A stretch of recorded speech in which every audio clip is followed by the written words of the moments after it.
Hey, Kelsey. I heard you bought a new house. Apparently it's detached, too. Get you, Missy. Hi, Sally. It's been a while. That's right. It is detached, but it's nothing too fancy, really. It's not like it's new or anything. I heard it's huge, though. I'm so pleased for you. Sounds to me like you're all set to live the good life. I'm actually a little jealous. Not at all. It was old and run down, so we got it way cheaper than the market price. It might look okay from the outside, but believe me, we had our work cut out with the renovations and repairs. I wouldn't go as far as calling it huge, though it is a lot more spacious than the old one. You know how much bigger they build them in the countryside? But you renovated it, right? I bet it looks like a palace now. Renovating your own house seems to be all the rage lately. Just the other week, I heard about my friend's friend reforming his whole house. I've seen TV shows about it too. Just yesterday afternoon, I was watching one called Peeps Designs. Everyone's doing it. Well, I guess you're not wrong. You do hear about it a lot now. Anyway, enough beating around the bush. Are you gonna tell me or what? When's the big day? When are you moving in? When? Next month. That's really soon. I wish you'd have told me earlier. I am your mother-in-law, you know. I did plan on telling you sooner. I've just been busy with all sorts of things, that's all. Sorry I kept you out of the loop all this time. That lazy son of mine almost never gets in touch with me, you know. I get the feeling that if I didn't text and call him, we'd never speak. I sometimes wonder if he still holds what happened between us. in the past against me. Do you by any chance mean that time you and his dad stole the money from his scholarship when he was in college? Oh, you know about that? Come on, dear. Stole is a bit drastic. Yeah, I know. I don't think it's drastic at all. I heard all about how you gambled away his entire scholarship fund on the slots at the casino. Oopsies. Weren't we just the naughtiest? Not just the casino either. My husband used his fair share on horse racing. He had to work 2 jobs while studying for a master's in biochemistry because of what you guys did. He told me it was the hardest period of his life. He literally had no free time and was getting by on cup noodles, 3 hours of sleep a night, and ungodly amounts of coffee. As if that wasn't bad enough on its own, he said your dad took most of his wages too. We were going through a really difficult patch back then. Without Anthony's help, we would have never been able to keep up with the absurd repayments on our debts. Can you believe it's even legal for them to make us pay that much? I know it can't have been very easy for my son, but, well, whatever. It's ancient history now. What is family for if not helping each other out in a pinch? Oh, I don't know. Maybe not getting them into pinches in the first place? Besides, Anthony ended up being the one responsible for the repayments on the scholarship money you stole. Not only that, but he had to bear all the burden by himself, and was threatened with expulsion from college if he didn't keep with them up. Is all of this true? Yup, sure is. What of it? Are you surprised? It was his scholarship. Obviously, he was gonna be the one who paid it back. And of course, there would be consequences if he... Besides, it's not like we spent all of it. He had plenty left to use as he saw fit. It's an undeniable fact that some of it got spent on college stuff and living costs, you know. Books, stationery, food, and of the like. Of course he should pay it back. He signed the document, so he has a duty. I just can't shake the feeling that his share of the burden was disproportionate with how much he actually got to spend on the stuff the scholarship was intended for in the first place. What exactly is the problem here? It all worked out in the end. He's working for a major global company now, right? Not only that, but you're rich enough to be able to afford a huge detachable house in the countryside, so things can't be all that bad. A few measly repayments on his scholarship are hardly gonna break the bank. This is hardly as dramatic as you're making it out to be. Most importantly, he agreed to do it. It's not like we did anything behind his back. I see. Anyway, forget that. This is old news, and we have much more important matters to discuss. Which reminds me, there was something I wanted to talk to you about. Something important? Yes, very, very important. Me and my husband have decided to move in with you both in your new house. Which means we'll be seeing you next month, Kelsey, my dear. Excuse me? Is my phone broken? Am I reading this right? You're moving in with us? You certainly are. You didn't think you were gonna be able to buy a big luxurious house like that and not share it with your beloved in-laws, did you? Let's be real here, that place is far too big for just... You'd be bored and lonely without us. It just so happens that me and my husband have been wanting to live in a big old house in the country for years now. It even has a yard, doesn't it? I'm so excited. I have all sorts of ornaments to decorate the lawn with. We couldn't believe it when we heard the news. The timing was so good anyone would think it was fate. Whoa, whoa, whoa! Just slow down a second, Sally. You can't just invite yourself to live with me and Anthony all of a sudden. Have you even mentioned it to him yet? Because this is the first time I've heard of it. Don't worry about him. He's always been a mommy's boy. He'll be over the moon when he finds out he's going to be able to see me every single day. He always was such a good, obedient child, and he's no different now. But still, it's not fair of you to spring this on us like this. That house was supposed to be for me and him to live in. We do have circumstances of our own, you know. What makes you think we're in any position to accommodate you? Circumstances? What kind of circumstances? Anthony's suffering with an illness. We found out a couple of days ago. He has cancer. What? Cancer? To get hit with a bombshell like that right before moving into our new place. We haven't come to terms with it yet and our heads are a mess. He hasn't started chemotherapy yet, but the doctors say things could get rough. We have a lot of preparing to do for the fight ahead. That's why we're simply not in any position to consider having you move in with us right now. On the contrary, all the more reason for us to move in with you. Let me help you nurse him back to health. This just settles it. We absolutely have to come now. It's times like this that family needs to pull together to be there for one another. No, it's fine, really. I can take care of things myself. The line here is that we're in no position to take you in. Are you listening to me? It's not happening. I'm listening to you, but have you heard yourself? What you're saying is ridiculous. Why would you put all that pressure on yourself when there's someone offering to help you? Who are you, super nurse? What if you get sick too? What good is a convalescent bedridden mess to my poor son? Even if I just stick to housework, the burden on you would be a damn sight easier to deal with. Picture it, it's the ideal situation. I deal with everything around the house while you focus solely on nursing my boy back to health. Sure, it would be nice to be able to give him my undivided attention. Right? I'm glad you're coming around to my way of thinking, sweetie. I always knew you had a good head on your shoulders. Leave it to me. Let's all live together as one big happy family. Sally? What on earth is going on here? The house looks like a bomb site. I go out for one day and I come back to find the place looking like a hoarder's den? Welcome home, sweetie.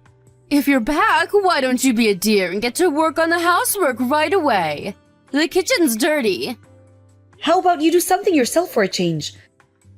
Not only that, but you need to stop forcing Anthony to drive you places. He's going through the worst phase of the side effects right now. He's barely fit to walk around on his own, let alone drive the damn car. But it was raining. What else was I supposed to do? You're a clever girl. I'm sure you understand I had no choice. It's impossible to get anywhere living in the middle of nowhere without the car. Why did you have to buy a house this far from civilization in the first place?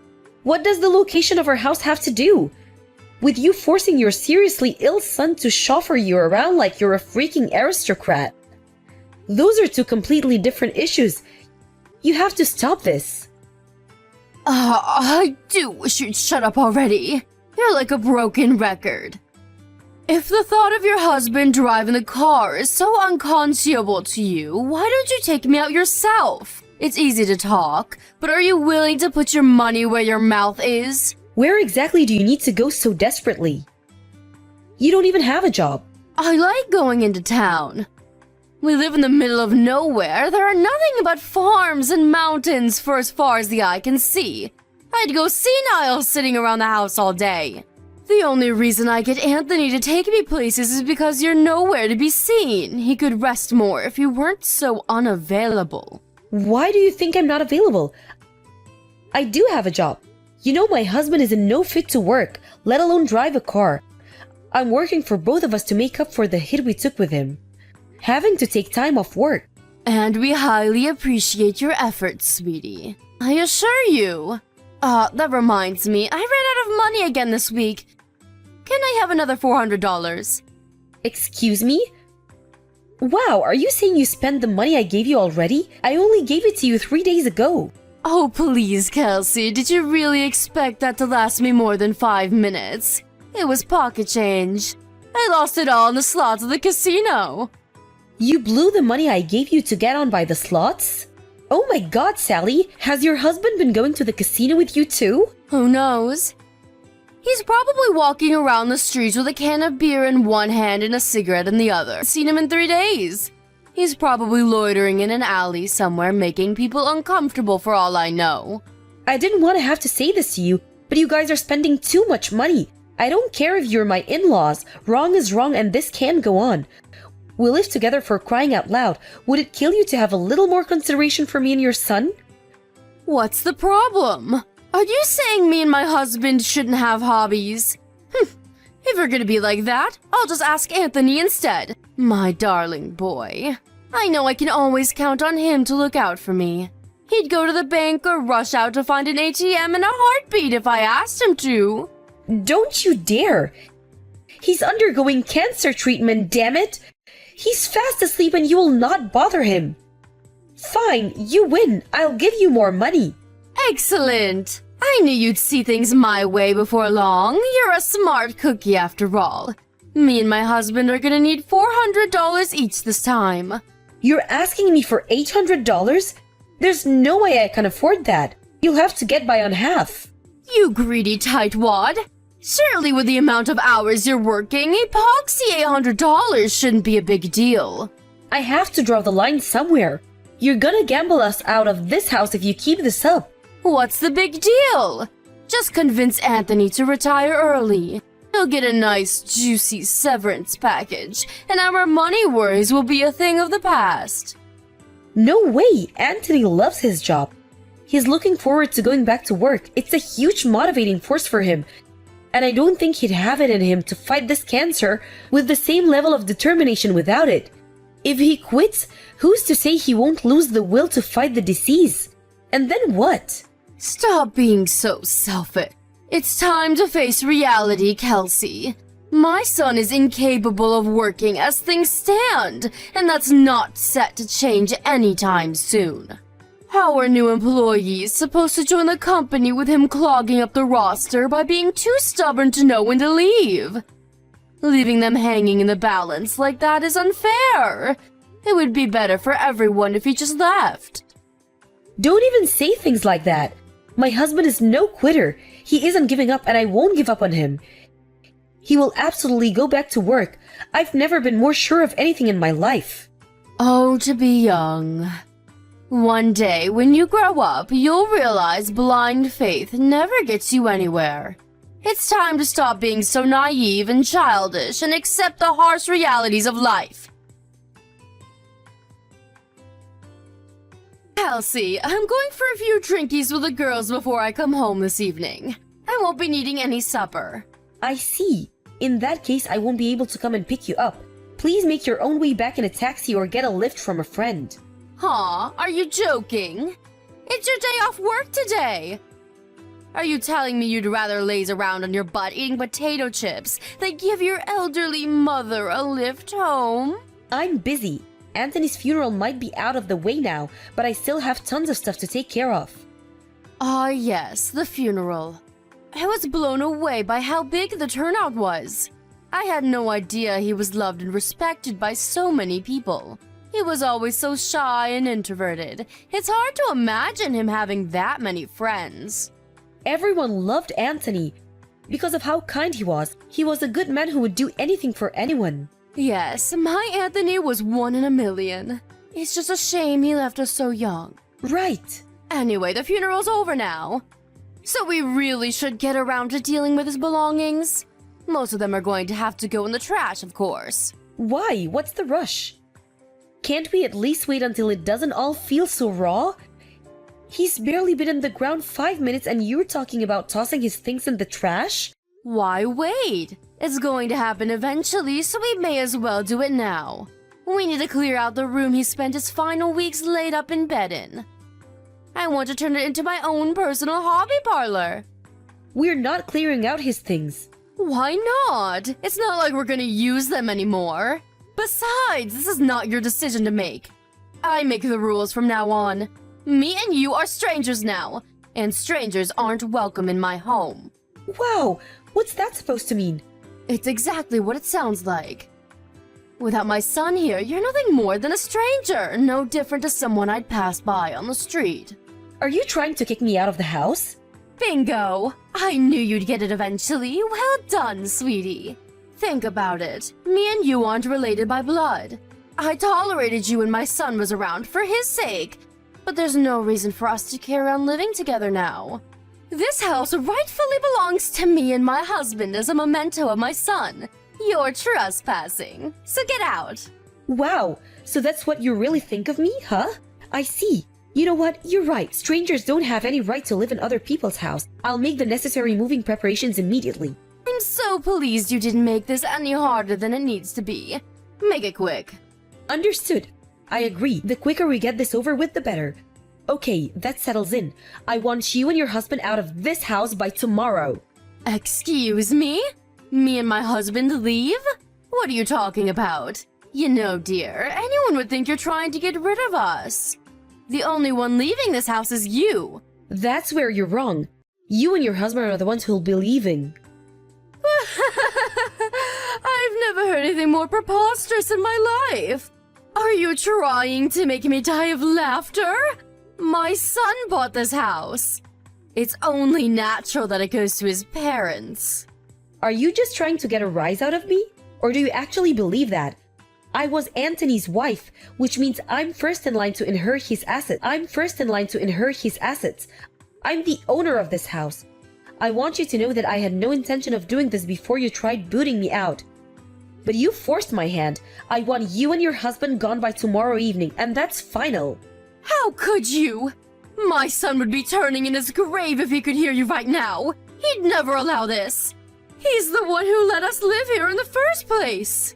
Well, Anthony's gone, which means I no longer have to tolerate your selfish shenanigans or walk on eggshells around you for fear of causing a big row. From now on, when it comes to anything to do with this house, my word is law, and you will do what I say. Why, you impertinent little upstart. You think you have the right to tell me what to do? I'm your mother-in-law. Show some respect. If you get cocky with me, it'll be the last thing you do. I promise you that. It'll be the last thing you do. I promise you that, little girl. You might not have realized this before because of how much I was holding back for Anthony's sake, but me and him are completely different. I have no intention of blindly obeying the irrational commands of a selfish, domineering, controlled freak with delusions of grandeur. You have no authority over me, Sally. But you did everything I told you up until now. Why are you— I was so obedient all this time was for my husband's sake. He was in a bad enough way as it was with the cancer and the chemotherapy. The last thing he needed was me and you at each other's throats all the time. He was bedridden for crying out loud. Think about that. How would you feel if you were gravely ill and surrounded by an atmosphere of conflict and hatred 24/7? I wasn't obeying you. I was merely tolerating you. Does that mean it's okay to disrespect his wishes now just because he's gone? I'm not disrespecting anything. The last thing Anthony would want is for me to be unhappy. And that's one thing that's guaranteed as long as you're around. Get out of this house as soon as possible. I'm prepared to take legal measures if you refuse. Legal measures? Don't be so dramatic, dear.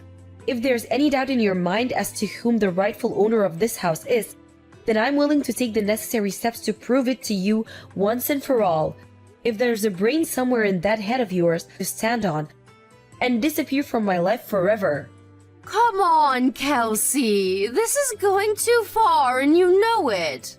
The idea of lawyers and judges is so unpleasant to you that I suggest you get out of this house because I'm 100% serious. We can do this the easy way or the hard way.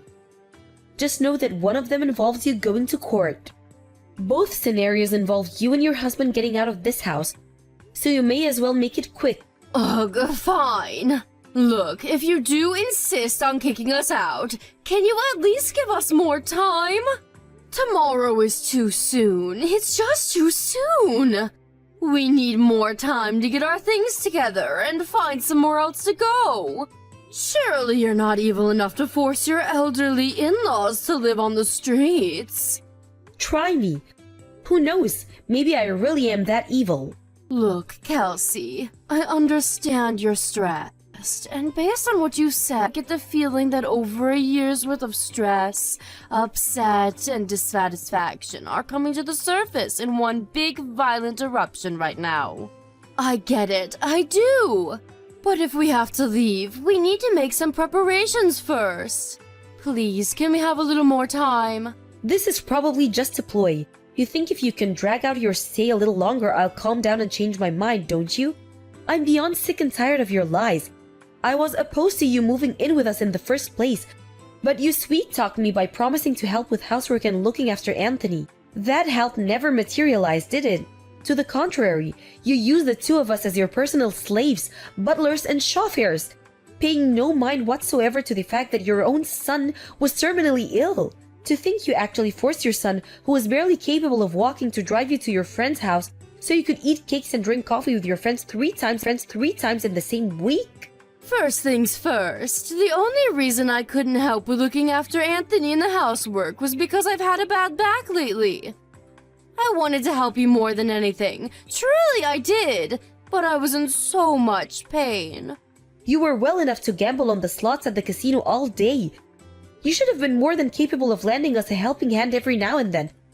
But no, it was nothing but excuses, and more excuses. You were the lady of the manor and we were your servants. I'm so fed up with you. Even this conversation is too much. Every message you send drains a little more of my energy. I want you out of my life. Can't you see how dramatic you're being? Can we at least have more time? Please, let's just put the brakes on all of this for a little while longer. I'm begging you. There will be no deferments. I've been deferring the whole time we lived together. I'm done putting up with your crap. What the devil is going on? Why is all of our stuff piled up outside in the yard? I told you yesterday, you were to be gone by tonight. Read through the chat logs if you're struggling. I also made it clear there would be no deferments. Are you serious? You actually intend to kick us out onto the streets? How many times do I have to tell you? I'm not as soft as Anthony was. Besides, you said it yourself. We're strangers, right? Even so, that doesn't justify taking such extreme measures. You've crossed the line. My son would be so disappointed with you. Nope, actually, I don't think you could be more wrong. In fact, this is actually what Anthony wanted. Everything that's happening right now is happening with his approval. How the hell is that even possible? My son is dead. He told me before he passed, of course. He apologized for the inhuman amounts of stress I had to endure as a result letting you two move in with us. He broke down and apologized profusely in floods of tears. Then he told me that he wanted me to cut all ties with you once he was gone. Wait, what? There's no way my darling boy would ever say such a thing about his own mother. To the contrary, he made it very clear. There's no doubt about it. He was racked with guilt and regret over letting you live with us and wanted to make up for it at all costs, which he still could. He even put it into writing. He must have known you wouldn't believe me and would try pulling every trick in the book to escape your fate. No way. How could he do this? That boy used to do whatever I told him to. Tell me, Sally, why do you think he did whatever you told you? Why do you think he went along with your absurd demands? Why do you think he tolerated your god-awful behavior for so long? Don't you think it's a little odd? He didn't think the things I asked him to do were absurd. He was just a good boy with nothing but love and respect for his mother, plain and simple. Interesting. How do you explain him calling you a toxic parent then? He was fully aware you were exploiting him. Plus, causing me stress and suffering was the last thing he wanted to do. which is why he did consider saying no and refusing to let you live with us. Huh? But he gave in and accepted it by the end. Why do you think that might be? I didn't understand it all the time. If my parents were as toxic as you, I'd have to cut them out of my life a long time ago. Sure, you might struggle to get by now. You're officially homeless. But that's not my problem. Why, you ask? Why? Because my son was kind and caring. You and him couldn't have been any more different, you evil witch. Bingo! No matter what selfish, manipulative scumbags you are, you were his parents and he loved you. But one thing's for sure, he was the only person on this planet who was capable of that. Your single protector and ally is now gone. Are you going somewhere with this? What exactly is your point? You're pretty dense, huh? My point is, there's not a single person left in the world who loves you and your waste of space husband. Let's face it, you don't even love each other, do you? You're nothing more than a pair of pathetic vermin huddling together out of fear of being alone. What did you just... Vermin? How dare you? Don't get me wrong, I'm not saying you were always vermin. Huh? My husband told me everything. His childhood memories of you. He told me about how way back then, when your husband fell ill, you dropped everything to care for him around the clock.